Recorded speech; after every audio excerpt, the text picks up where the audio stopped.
We are going to solve coin change. This is the first question that I am going to do for my dynamic programming series. The goal of this video is again to solve the dynamic programming questions with both the approaches so that our understanding forms. So this is the main focus for this video. So I'm going to solve with both memoization, which is the top down approach, and the tabular approach or the DP array approach, which is called bottom up approach, right? So as you can see, this question is very important if you are going to solve a DP question, and this question has been asked in almost all the companies recently also, right? So going back to the question directly, so you are given an integer array coins representing coins of different denominations and an integer amount representing a total amount of money. You want to return the fewest number of coins that you need to make up that amount. Basically, the minimum number of denominations you need when you sum up to make up this amount, right? If that amount of money cannot be made, you can return, like by any number of combinations, you just want to return -1. You may assume that you have infinite number of each kind of coin, so there is no restriction. So the question straightforward says that okay, go ahead, use any kind of combinations you want. There is no restrictions to it. So for example, for 11, the shortest way is to use 5 5, and the 1 will be remaining, and then you can use it. For 2, you cannot make 3 amount equal to 3 with a denomination of 2, so -1 is returned. And then if you want to make amount 0, so you will use 0 coins, right? So this is one of the basic, like, it is a helpful example.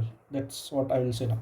Okay, so the first thing that comes in mind is a greedy approach, where we will sort it, we'll pick up the maximum coin, we will reduce it with the amount, and if the remaining values are here in the coin, then we will use it, right? For this one it works, but it will not work for all type of example. There are examples that the greedy approach is not able to solve. It will give you the answer maybe, but it will not give you the most efficient answer. Okay, so going straight to the top down approach, which uses recursion, right? So in order to solve a recursion, what do we need, right? First, anywhere you will read, it will say base case, right? How do you form this base case? Second is the recursion call itself. Like, what do you want to return, right? How do you store the returned value? What do you want to return? When do you want to return? All those questions comes, right? So basically, what, return, what, when, how. Second is base case, right? This, if you are somehow able to answer this question, I think there are chances of solving a question, right? So for this, if you see the example number 3, it says that the amount you needed was 0. You already have 1 coin. So how much coins you will need to make a 0 amount? How much coin you will need to make amount 0? If you want 0 and you already have 0, so how much you will need? 0 only, right? That is what is our base case is. It is what our base case is. So for making an amount 0, you don't need anything, you just need 0. So if you are starting with a larger denomination or larger amount, larger total, right, and you reduce it with the coins that you already have in your bucket, and you somehow reaches to 0, you can say that there is one clear path available, right? There is one clear path available. So that is the base case. Okay, so base case we know. Now what do you want to return, right? What do you want to return, and where will you store it? How will you store it? When will you want to return? Okay, so for every coin, so if we start at the top, right, it's a top down approach. We start at the top, which is the target. If we start from there, every time you will have multiple options. Okay, so for 11, you will have options to choose 1, you will have options to choose 2, you will have options to use 5. but you want minimum value, minimum number of combination of denomination that forms that sum, right? If you consider the coin one denomination, how many times you will have to go to down to attain 0, to reach to 0? 11 times, right? Because first it will be 10, 9, 8, but you were eventually reaching to 0. So this is a correct path. I mean, it's a correct path as in you are reaching to solution, but this requires 11 coins. I mean, you, when you go back, you need 11 coins. That's what you can see, right?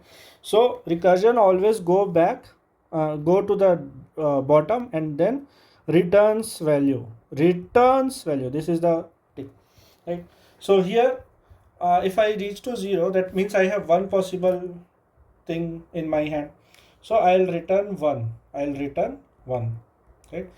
Here I'll return whatever the previous value was plus 1, because now I have uh, two coins I can use, right? So similarly, I can use 11 coin by returning plus 1, plus 1, plus 1, plus 1. But this one can reach there at 3 coins only, right? So this is one possible path, this is one possible path. I want to find minimum value. So uh, when I am returning and I am at this level, right? When I am at this level, correct, 1 to 5, it will have all the possible values. So I want to find at every level what is the minimum value I have. Okay, so I only want to update my minimum value if whatever result I have been calculating is less than the previous minimum value. So now I say previous minimum value, minimum value. So I need to think, okay, where I need to declare this. So a previous minimum value for this would be here, right? And this is a callback to the function. So this will be in its own iteration. This will be in its own iteration. These both are on their separate iterations. So I want to declare a variable outside the iteration so that it maintains the scope. I hope you understand. This answers where I want to declare, actually, where, like how and where it answers that, right? So condition is, if I have found a result returning from a recursion call, which will be my recursion method, right? Again calling it, and whatever the condition is. If I have found the result from my recursion call which is less than the previous value I will declare outside the iterations, then I have found a new answer to my question. I have found a new minimum value to my question. Correct. So let's do it with an example. I hope you got my point, what I am trying to say. So top-down approach, you start with a big target, you reach to the base case. You decide by thinking. Here in this case, you need 0 amount to get 0 coins, and if you reach to that 0 amount, that means one clear path you have found already.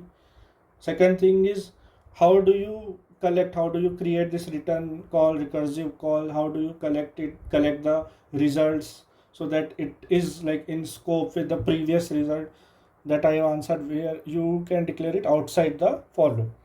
So for 4 target, if the target is 4, so you have two possible value, 1 and 3. So you take 1 and 3. 1 if you take, it will reduce to 3. So if you can see here, right, I am reducing it in the recursion call. So whatever my recursive method is, what I am doing is, whatever coin or total target I had, I am doing whatever the coin is, right? Whatever coin I am choosing. So if I choose a coin here, I am returning 1, right? So if you can see, it will go from here, 0, it will found correct path. Here it found X, I mean, so maximum value will be returned, and we want to pick minimum value at each level. So this will return 1 because one path is already found. This will not return, this will return max value, and we want to find minimum value. So that's why we have declared it like to return max value if nothing is found, no path is found, right? So we pick up 1, again it will return. So the previous 1 plus 1 will form, it will be written 2, and similarly till here it will return 4, right? But if you see this path, it will use 3, then it will use 1. How many coins are required here? Each path will return 1, and it will add with the previous value, right? It will add with the previous value, so the 2. So answer is 2. The minimum value is 2. Now you can see that there's a pattern, or there's some calculation that is happening twice. That's how memorization comes into picture. So this question is very easy in terms of memorization start, right? Because you can do memorization with 1D array only. Why we can do with 1D array? What I'm trying to say is, when I'm trying to do a calculation for 1, I know that I already have done it, right? So I'm trying to do a calculation for 1 which I have already done it. So why can't I have an index array 0, 1, 2, 3, 4, and for each coins I will store what it is returning, right? If I know what this will return, I can directly use it instead of calling a recursion, right? If I reach to this coin, I'll directly store the result. So, and every time, when will I store the result? When I am doing a callback. So every time I return, what I will do is I'll update my DP array, which is a 1D array, in the corresponding index. If a coin appears for that index again, what will I do? I will return the value from my DP array. So this, please go back a little, like 1 second, 2 second, 5 seconds, I don't know, and hear me out again, right? So the answer to this is, so you can see that this is the DP array, right? This is the DP array, and you can see that this is being updated every time. This is being updated every time.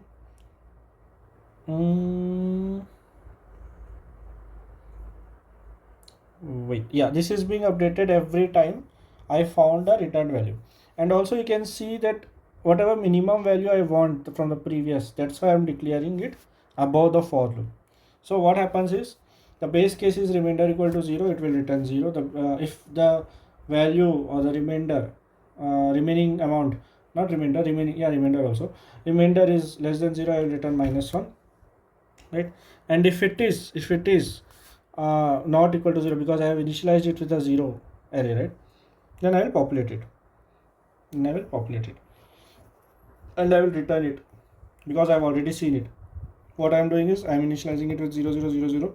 Every time I see it, I will update it. I will update the count of this thing. So this is the memorization approach, right?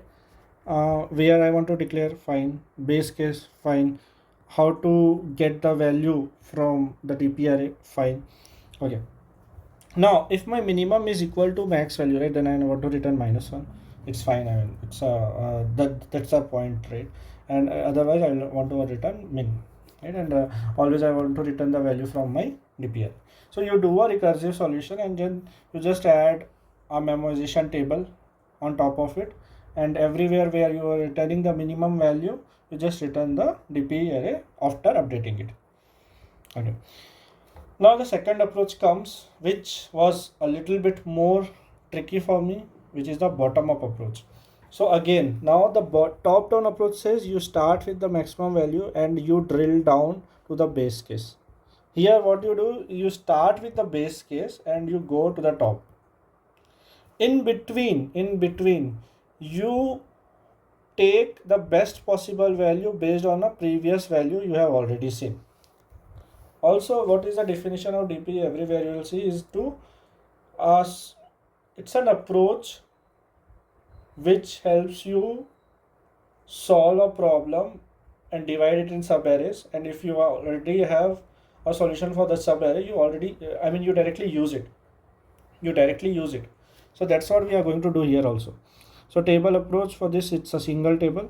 If I have already an answer for this, I will reuse it somewhere again, which I will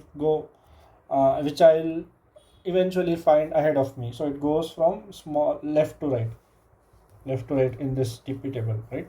So just remember this part, that I am somehow going to reuse what I have already calculated. I am somehow going to reuse what I have already calculated. Okay, so the same example 1 and 3 and the target is 4. What I'll have to do is I'll have to iterate for both. Okay, first of all, I'll have to iterate for both. I'll have a DP array. I'll already know that the base case for $0 is 0. For 1, 2, 3 and 4, I'll have a DP array, right?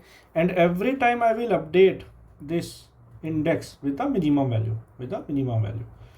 Every time I will update it with a minimum value. I'll initialize with a maximum value, so that whenever I compare the existing value and the calculated value, whatever the minimum is, so obviously, I mean, you can initialize with infinity or you can initialize with target plus 1, that both are fine, right? So how I start? I start with the first coin. For the first coin, GP0 will be 0, 1 will be 1, because for 1 you require 1 coin. For 2 you require 2 coin, for 3 you require 3 coin, for 4 you require 4 coin.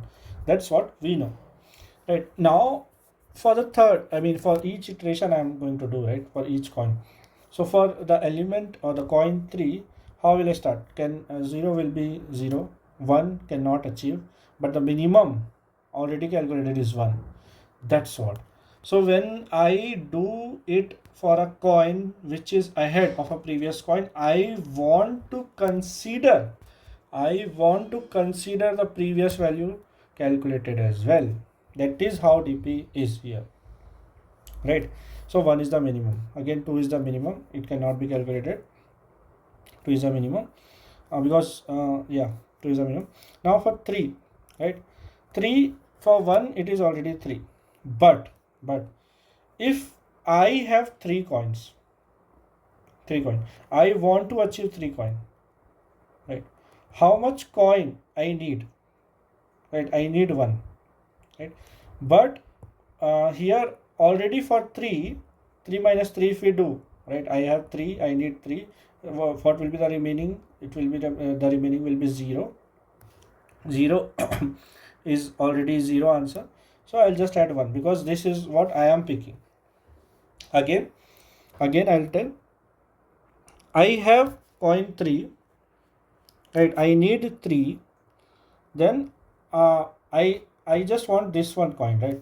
So what I will do is the current index with minus the current index minus the current coin that I have plus 1, wherever the value is stored for this. So the previous value was 0 plus 1, so the answer is 1. I'll store the minimum, so 1.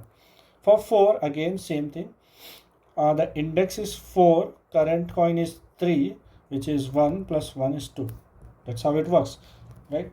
Because I have 3, I need 4. What plus more coin I need? It's a 1 I need, right? So what was the minimum value required for creating 1? It was 1. So 1 plus 1 is 2, right? Because I'm taking this coin also, right?